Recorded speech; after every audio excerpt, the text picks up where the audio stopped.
paid. This is the HERIS edit, babe. Hey guys, welcome to the HERIS Edit, episode 7. I'm Kristen. And I'm Brittany. We're so excited for you guys to be here today. The last episode was very, I think, touchy on some masculinity pieces. And we were actually editing clips and I started bringing it up and Kristen was like, wait, did we talk about that? I was like, oh, we did. We went in. So I think we're going to try to bring some balance today. Yeah. And it might be controversial, especially as women. And there's a couple of reasons, which we'll probably get into once we start kind of telling stories and giving examples. But it kind of came to the forefront of some of these, I guess, bad behaviors. You know, we called out some bad behaviors in men, specifically an avoidant partner, which typically in a dynamic is the more masculine person. Right. Just from a numbers perspective. But what I think I'm realizing when I do actually have honest conversations with men or observe things that they say, there's plenty of bad behavior that's happening kind of on the women's side of the house too. And I fully embody like this joke about supporting women's rights and wrongs. I actually saw a woman at a bar in Nashville one time having a shirt that said, "I support women's rights and wrongs." And I was like, I love that. Yeah. And it just kind of creates this something's gotta give place that I think that we find ourselves in. Yeah. A conversation that Corey and I have had multiple times because there is this level of, I think, disgust and hatred that's happening between men and women right now. And I think a lot of it is easy for us to be like, the men are the problem, right? And I think that's naive to not say, like, we also have part in that, right? Women have a part. And the more that I think we've been open and talking about this, it's like it's presenting in our reality now. And now we have real-time stories from men about things that women are doing. So yeah, this might be controversial, but, you know, I think this is why we have this podcast. This is where we want to touch topics that it's like, what can women do better? How can we even just bring topics to the table? Because even before we started recording, y'all, we're like, this is such a huge topic that it's hard to squeeze this into a tiny table talk, but we're going to try. We're going to try our best. Yes.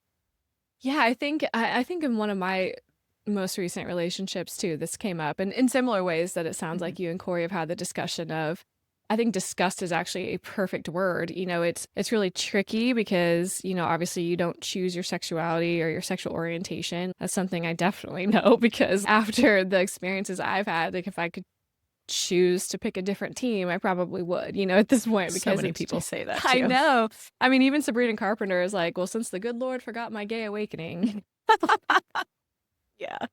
Like, yes, I get that. I get that so much, right? But no, I continue to be attracted to men, even though like it's been problematic in so many ways, and not even just people who I've been officially coupled with, but just observing certain behaviors and like really learning kind of post-divorce, especially, and then coming into my own and what's important to me, and just reading the room and reading the landscape of all these things and just trying to figure it out, for lack of a better word. And it is something that gets talked about. And I don't think we ever set out for this podcast to be about dating in particular, but it is just such a big part of who we are as humans. And it's real life that we're navigating ourselves. Yeah, you know? Exactly. And so we say, you know, this is the group chat that you never want to leave. And it's like, here's our bubbles in the group chat, right? About what's going on. I think, you know, diving into some of, I think, the pieces here this morning, I asked Corey, I said, hey, we're going to do an episode today about how women could be better, how we could show up better. And he was like, wow, I'm actually shocked because you may be the only female podcast that actually will touch this topic. Right. Because most of the women in this space are like, men are the problem and they're bringing men on and attacking them. And like, we've even talked about maybe bringing on some guests on both sides, right? To talk about this. And one of the things that, you know, I asked Corey, I said, what do you think? Because he's younger and he's been in this. I'm like, what do you think women could do better? And in all that he said, the one was they should have more due diligence on who they date. Like they should be better about choosing. And I'm like, even that is such a hard thing, right? Because we've talked about our relationship some on here, but On the other side of the coin, there are men that are being told, do whatever it takes to sleep with a woman. Tell her all the things, take her out. I don't know what they call it, right? But like get in it. It's super learned behavior for sure. Exactly. Yeah. And it's manipulative, right? For sure. And I know for me, I've had relationships that were narcissistic and I did not even know what that word was until I was in it and a therapist set me down and was like, this is what's happening. And I'm like, what? And so it's like, as the woman on that side, I'm like, how do we choose better if most of the dating pool is being told, manipulate, lie, do whatever you can to sleep with them, and then turn around and tell women at the same time, if you're a hoe or you're used up or you've slept with all these men, you're no longer pure and men won't want you. I said, there's no equation where this works. So all that being said, I'm like, I was kind of hoping for more like, here's the bullet points of what I think could shift. Right. But it came down to the conversation was, you can't change people. And this is where like, you know, we agree to disagree, because I do agree we cannot change people, but I do agree we can make change by consciously having conversations and being aware. And I am never, and I feel like you probably are like this too, I am never opposed to saying the controversial piece. Right. Or standing in what I believe is like a truth. Right. No. And I think, I don't know how you want to flow in this today, but for what I have heard, we are going to talk a little bit about Manosphere as well, which is a documentary if you guys haven't watched it. About what I've seen is, I think there is a sad realization right now and a sobering realization in today's modern dating that things are not like they used to be at all. And not only that, there's so much polarizing that we have a lot of fucking work to do. 100%. I mean, I think, you know, we've referenced the algorithm before, but it's so very real. What men are being fed, you know, what women are being fed, the amount of things, especially it's funny because I feel like Instagram knows when I'm going through a breakup. Oh, and yeah. it just feeds all of the ways that men are trash. But it's so easy to kind of default to that they are. Being a better picker bothers me because that still kind of puts the onus for somebody else's behavior on the woman. Correct. Like, we are not responsible for somebody being a dirtbag. And I think, anecdotally speaking, for myself and like close friends and what I've observed from people that I know, when a guy comes in hot and is very pursuey and is only pursuing until you have sex, that is extremely telling. And then if anything changes in the dynamic after that, I think you have a very clear picture of what the intent was the whole time. You know, there's so many threads I think that we could pull on. I think that there's still an enormous responsibility on both parts. Of course, it's on us to be discerning for our own lives, to not put up with shit that we're not comfortable with and move on. But it's also like, it's really, really hard when someone is kind of doting on you and pursuing you, and then they switch up as soon as something mild shifts and there's no conversation about it. I've had an experience with this, like, actually very recently, where this person was like super, super pursuey and the dynamic shifted. And then it was like all of a sudden extremely different. That person also wasn't man enough. They've decided maybe they don't want to date, but they don't cut off communication. So it's like they've taken some time and then still like come back and, you know, use a language that I would never use towards someone I was not interested in romantically, especially knowing that we had this dynamic at one point and that kind of conversation is still happening. I think the piece when I'm listening to that is like, I do think what social media has done that is harmful is I am going to call an illusion that you just have all of this opportunity, all of this time, all of this. And I say illusion with that because whether we like it or not, every being is built for connection. And some people don't want relationships, and that's okay. But I think that communication, for me, that's the one piece that in all of this hums at the bottom is we just need to be honest. Absolutely. And if you are a man who just wants to have sex, just be honest. Exactly. And when I brought that through in a conversation, the response was, you can't do that because there aren't women who just want that. And I'm like, but there I are. think there are. I think there's plenty of them, honestly. And the response then turned to, well, the women that we want to be intimate with are normally looking for relationships. So we can't lead with that. And I'm like, and here we are again with a problem. If there are all of these women that are available, and there are some women who genuinely enjoy being in their space of like, I'm free, I'll do whatever I want, I'll be with whoever I want. It's that it's harder. It's viewed as harder work, I think, on the man's end. This is just what I've heard, right? To be honest. It's harder to be honest because women can't handle honesty. This is a big thing. And I think for women, the piece I will say on that, and I threw this into chat because we were both kind of like, how do we approach this huge topic? And one of the pieces was healing and not projecting onto the partner, right? So we've all been through shitty relationships. We've all had the flip of the switch. We've had, I hate to even say we've all had that, but most women have. Like, oh, yep, I've had someone who's abusive, whether it was physically, mentally, emotionally, financially. I've had someone who manipulated me. I've had someone who was narcissistic, and I understand women can do this as well. However, I do know that women are emotional beings more than men. And so I know we can carry wounds into a relationship and start to throw the sticky labels on, oh, well, he did this one thing, so he must be this, instead of letting that experience be the individual experience. And we recognize patterns. Definitely. And it's hard as women to not start seeing two of the blocks starting to build and being like, okay, I'm going to be grounded enough in allowing this to still be its own thing while also being aware and conscious that I am seeing things start to build that resemble X, Y, or Z. But I do think that is one piece I will say younger me was not healed in the way that I am now. Yeah, I think especially arguably the worst relationship that I've had, it took me years to be able to even consider taking a man seriously, like in a dating context, because it was like, yeah, it was just sort of like bad behavior after bad behavior. And I feel like I was on high alert and I was like super hyper vigilant about red flags and finding them. And that was more than your average terrible relationship. And this was with a person who 1000% has antisocial personality disorder, aka sociopath. And I don't use that term lightly. And the first time that someone suggested to me that that might be the personality disorder that he has, I was like, that feels a little harsh. I used to think it was histrionics. Same in cluster B as narcissism, borderline personality.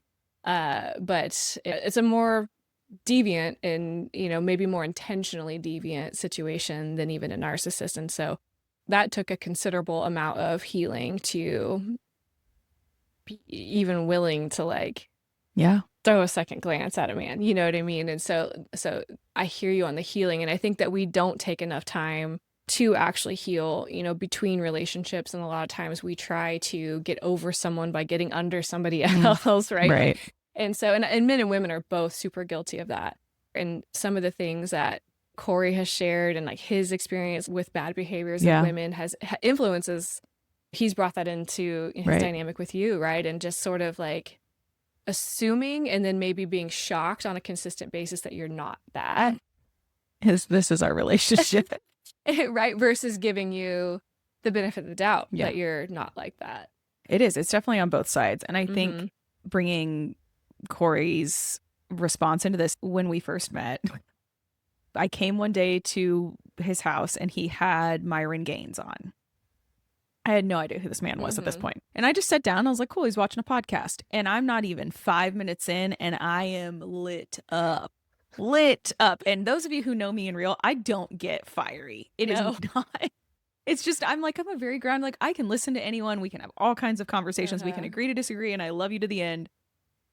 But this episode, he was sitting with a couple women and a couple men, and he was basically saying, the reality is, like, women just need to understand that they really only serve one purpose. They are here to create life, and like, men are here to like spread our seed, and we're here, it was just this unevolved animalistic view. I know. I'm like, I don't even have the words. But I'm also watching the women on there. Because And is this the guy that brings on strippers and yes, then OnlyFans then women. degrades them? Yeah. Yeah, he's like, why do you think you deserve a man? And da da da da da. And I'm like, number one, here's my thing with the Myron Gaines podcast. Women, stop going on this show. Stop. Yes, please. Stop going. You're participating. Like, stop participating. And number two, I am going to say this clear as day. And if you disagree, please drop in the comments. But like, you don't win with these men by trying to fight and think you're going to get them to understand you. To think differently. Yeah. Yeah, and I love that we think that as women, because we talked about this in our episodes, right? It's like we think we're going to be the one that changes them. And men can change. Women can change. People can change. However, it's never going to be sitting on a podcast being like, well, this is why I am the different exception or whatever. I think we need to stop participating in conversation with men who are unwilling to hear anything else. Oh my God. Yes. And unwilling to take accountability for what they're doing. And, you know, this documentary, I've seen clips on TikTok that I have to laugh because this kind of dorky looking guy, I don't even remember his name, the guy who did that documentary, goes into these influencers who are, you know, these ripped, big, bulky guys. And he's just like, do you think this is like okay? Like, if you had a daughter, would you be okay with her being treated like this? Right. And the men kind of don't have an answer for it. And so it's like the women's part in this is we have to stop trying to convince a man who is unwilling to hear any other thing. Like, I think that might be harsh to say, but like, ladies, like, when they tell you they're not ready, they're not ready. When they tell you this is my firm belief, don't try to convince them otherwise. No, it's not time for you to prove your worth to someone. That is fruitless.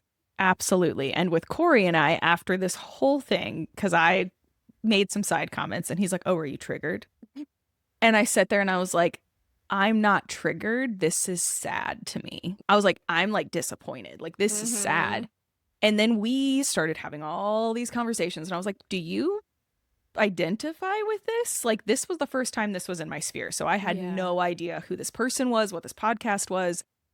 And he goes, well, it's just the truth about dating. It's just how it operates. And I'm like, break this down for me. And I let him share it. And one of the things he said to me is, you know, I've never had a woman sit with me and allow me to explain it without being interrupted with, that's toxic, da da da da da. And I was like, I genuinely talk to understand. I'm not talking to react, but I genuinely need to understand. And if I'm going to be dating you, I also need to understand where your lines are here. Yeah.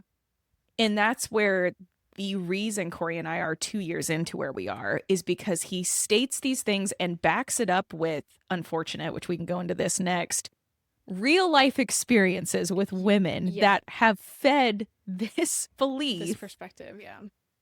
And then sides that with, but honestly, I do want a wife. I do want a relationship that is committed. I do want all of these things. He goes, but that's just kind of the fairy tale that men don't really get anymore. And I sat there and I'm like, we want the same things, but you're also feeding yourself and your mind and your system something that you don't want. Why? Yeah. Yeah. Why even listen to it? Like, why even allow that stuff into your brain? And he was like, because my experiences led me to find a person who was talking about my experiences. And that's where this wheel starts. Yeah. And I think similar to like maybe like where the criticism lies, I think I'm guilty of it too, to a certain extent. When I find myself in these like generalized man-hating kind of conversations, like there have been distinct group chats, people that I just have to stop communicating or I have to pull back significantly from, because I'm just like, I can't continue to have this conversation where we are just shitting on men constantly. Like, do men do shitty things? Yes. Have a lot of them gotten what they deserve if they're being treated poorly by a woman that's maybe beating them at their own game? Yes. And at the same time, I believe that somebody has to go first. Yep. we can't just all be behaving poorly and thinking that we're going to have the outcome that we all seem to want, which is connection, which is partnership, right? And again, not everyone wants that. But part of me is like, but why don't you want that? Is it because you have seen the opposite sex or whoever, whoever you choose to date? Have you seen like those groups of people behaving poorly? And so you're just like, everyone's like that. I don't want this for myself anymore. So anytime someone's like, I'm not ready, or I don't want a relationship, or I'm not looking for anything serious, my first question is always like, why? And not that I necessarily ask that question because it's maybe not worth it, but it does give me pause and being like, yeah, it's like, why? And then I hear these like outlandish examples of things happening to real people that I know, even if I only know them, on a very surface level. Just like, man, I'm not encouraged that women and men are behaving this way in dating scenarios. No, and I think that we're, as a collective, going in a really, honestly, like scary place. I saw some statistics the other day and I'm like, we have never had in the history of taking the data, right? I'll say that we've never had this many childless women over 30, single men over 35. And now the rate of children, it's like on the current space where we are as a planet, every woman is really needing to have like 2 to 2.5, I love to say half, right? 2 to 3 children to keep us in just to maintain where we are. Right. We are so far from that. The reason that this has become so important in my life to talk about is I'm like, we all have to do our part in some way, shape, or form to shift this, because no one's happy. Like, I agree. No one's happy. No one is doing this. And one of the pieces that I think we should shift to the social media talk for a second. Yeah. One of the pieces that I know as women we enjoy on one hand is social media, to be able to share our accomplishments, share all of our things, have our like virtual tribe, our connection. Women love pretty things, right? We love to like show what we're doing with our houses and our outfits and all of this. But, on one side, one of the things Corey has talked about too, and other men actually that I've been talking to about this entire thing, is women, they say present single. And he goes, you go online, he goes, just go look. And I did. I went today and I looked up like women presenting single who are married. And there is a lot of married women who are posting very scandalous, if not like nudes almost, pictures and what they're calling thirst traps. And it's like, that to me, in one hand, is if you're in a relationship where your husband genuinely is like, get it, girl, I don't care, like, you're coming home to me. There are some relationships that are like that. Yeah. There are other relationships, I understand, where men probably at this point don't feel they have a voice, or if they say something, it's going to rock the boat. They might have kids, they might have a family. And it's like, I see that on that side, and I see it on men's side too. So it's like, I think a lot of where the men are like, this is how women can do better, the women are saying the exact same thing on the other end. Yeah, because even though a woman may present as single online, I feel like men do that in person, where the opportunity is a lot different, right? If it's, and I don't personally understand the motivation to do that. And it's funny that you say that. I actually had a conversation with a man where an ex of his did that. And it created this dynamic of, you can present as a hoe, I can go be a hoe.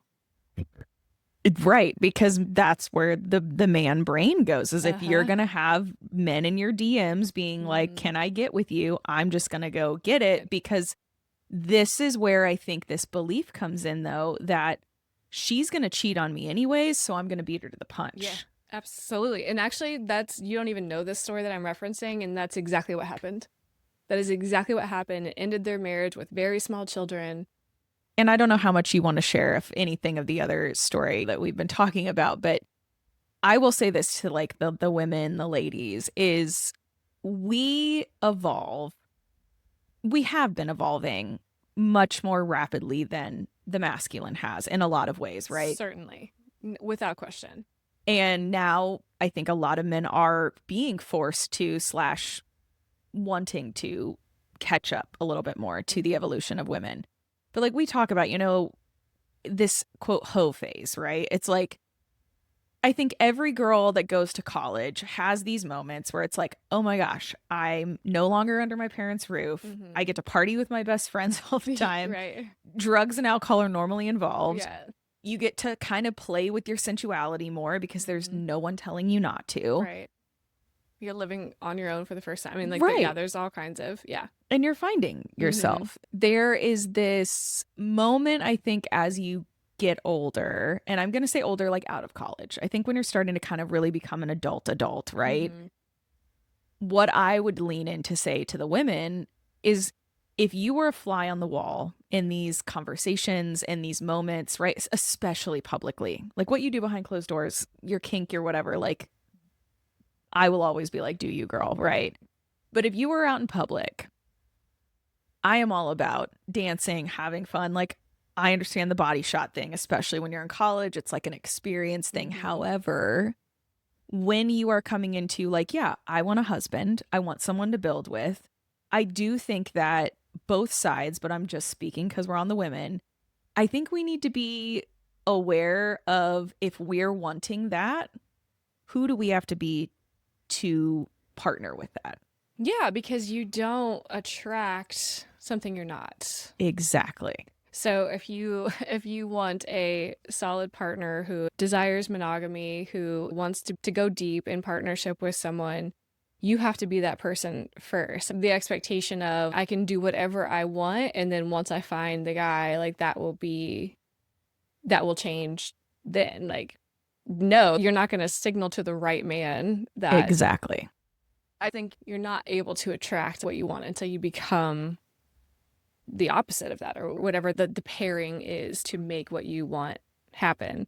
So yeah, so a lot of this kind of came out of an acquaintance of mine had posted like multi-part series, and he's a comedian anyways. It was really funny, and I'm sorry that you missed it because I think it expired before you had a chance to look at it. But it was like, all right, this is what happened. I had this Bumble date. He lives in a party city. She was going to be flying in. He's like, perfect.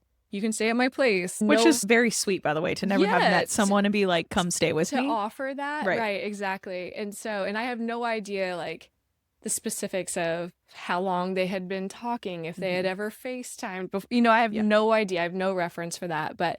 And I don't know that it necessarily even matters. But she flies into his city, stays at his place, and then while he's working, she's like, I'm going to go have drinks with friends. And so she did that, met up with a couple different people, came back to his place because they were going to go to dinner.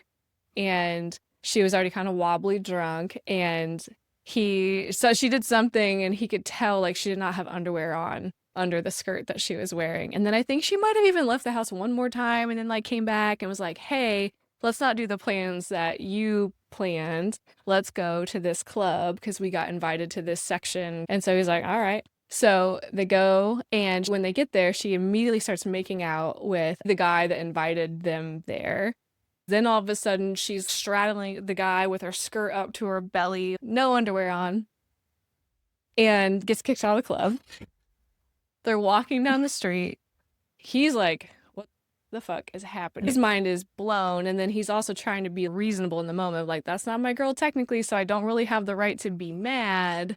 However, ew, right? That's gross behavior. So then he's feeling responsible for her at this point because all of her stuff's at his place. So they go to leave. He's like, the least I can do is get her home to my couch safely, get her reunited with her things. And as they're walking down the street, she stops these two other guys and starts hitting their weed and touching their faces in front of their dates even. So just clearly this woman has no boundaries whatsoever, or no sense of what's acceptable behavior, in my opinion, right? So they go home. The story is he puts her to bed on the couch, and the next morning he lets his dog out. He comes back in, and she's laying in his bed and is like expecting him to like fall all over her, and like like do sexy time with her all of a sudden after what he just witnessed the night before. And it's just like, and this is the thing I was referencing when I said I'm discouraged that this is happening, this kind of like behavior is happening on both sides of the coin. I don't even know where to begin to unpack all of that. I think it's just like so severely I can't imagine. I think that as I'm listening to this actually now, I'm like, who did or did not teach her how to even like be a woman? And this is, I think, I talk about this on the man side. I'm like, men haven't been taught how to be men. Yeah. They haven't. Yeah. And I don't know where we lost that in translation somewhere, but we did.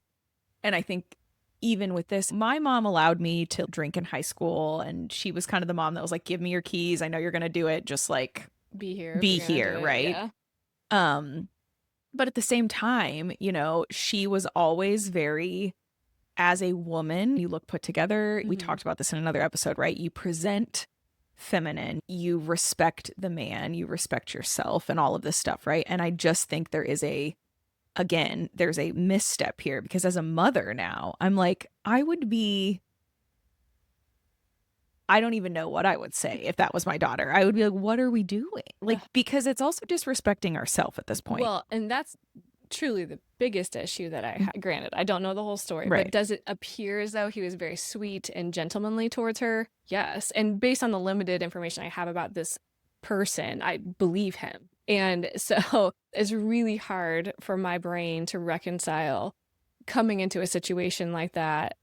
And it does beg the question of like, what has happened before that to make you think that that's acceptable behavior? Because it is disrespecting yourself. Like, it's just, you just look like a wild child out. It just, yeah. And there's a part of me that wants to be like, do whatever you want, but it's also like you're still kind of contributing to the hurt and to the pain of these like already difficult dynamics that we're finding ourselves in between men and women.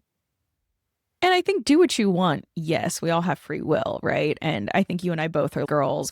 Sometimes it's like, do it for the plot. I get all of that. Yes. And I think there are boundary lines. Like you said that earlier, like the boundaries. I think there are boundary lines of also run with like the thread of self-respect. And again, if you want to go be a freak in the sheets, meet someone at the club, dance with them, and then be like, hey, we don't need to be ass out.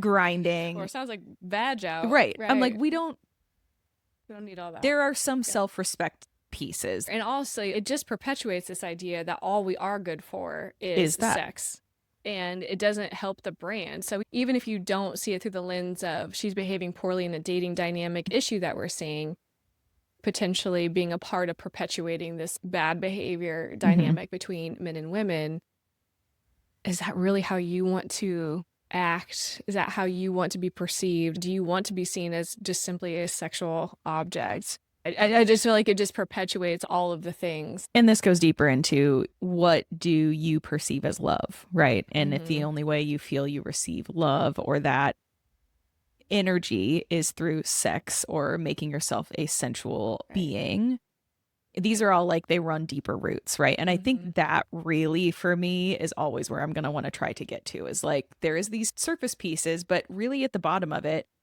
there's something in the manosphere, and I don't know if it's in the documentary, but I know it's been talked about on these podcasts, that, oh yeah, date the one with daddy issues or the missing father because they're the best in bed. And I'm like, ew. I love my dad, but all kinds of issues on the father's side. I never would want someone to hear me say that was my relationship with my dad and automatically for their mind to think, oh, she's probably great in bed. Yeah. Why are we doing this? And then though, on the other side, there is truth behind women who don't have great relationships with their fathers seeking that in their partners. 100%. 100%. That's why it's a phrase. Again, on the women's side, I always go back to, okay, let's dig into the roots of this. Ladies, you're never going to find the acceptance, love, anything that you wanted from your dad in a man. Absolutely not. Never. Now, can a man heal parts of you that have abandonment wounds and all of that? Absolutely. And the best, most, I would say, divine masculine men can do that. Right. You're not going to find that in a club. I don't think so either.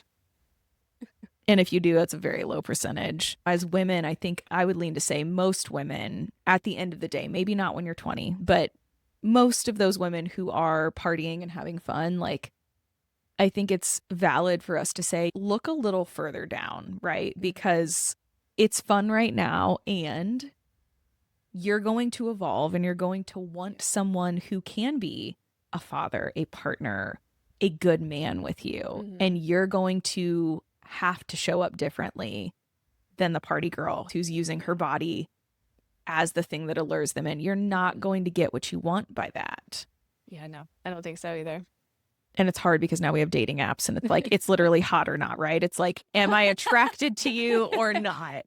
Oh, absolutely. And that's like a whole nother thread too about just like the seemingly endless possibilities of people. This idea that my perfect match is one swipe away. And I think the reality is we have to, as women, I think we have to, on our end, be aware of healing ourselves enough. And I think we're doing this. I think the collective of women is doing this, healing ourselves enough to speak and say, right, this is what I want.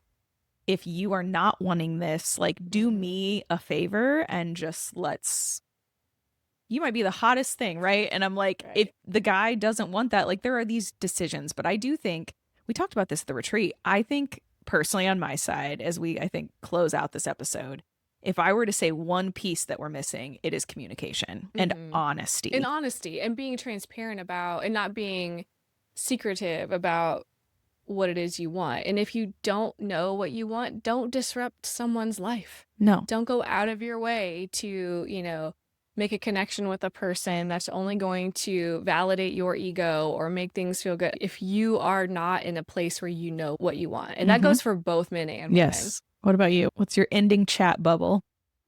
My ending chat bubble is, and I know I've said this before on this podcast, finding out who you are, knowing what you want, but then also being that and embodying that and not wavering your, you know, your integrity or the things that you want just for a temporary good time. It's so fleeting and it will not serve you by any stretch of the means.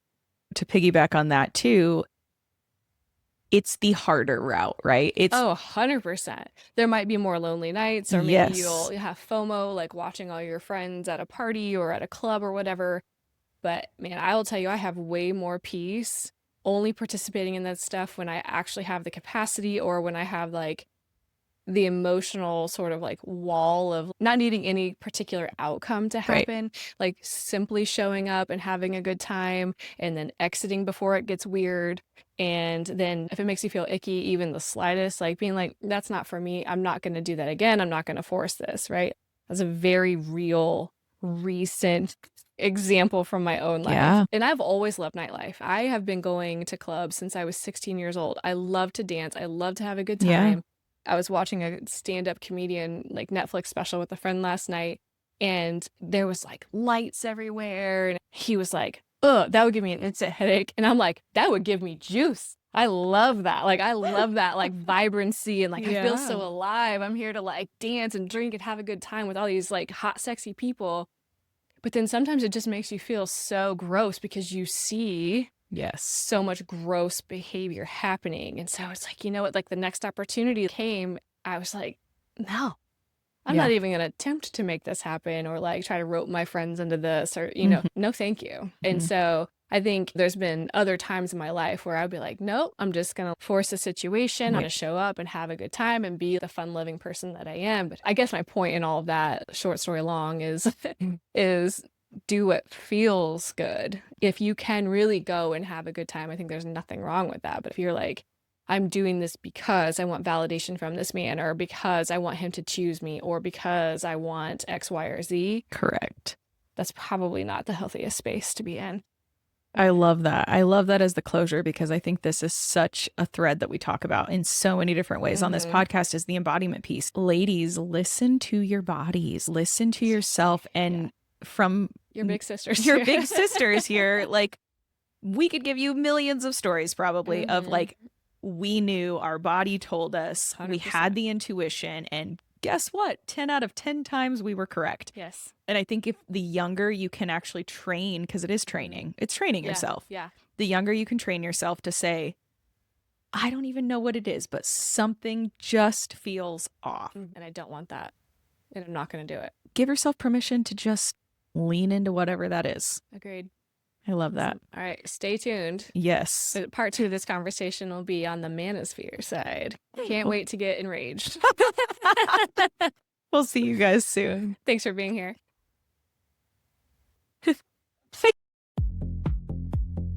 Iris, pretty and paid.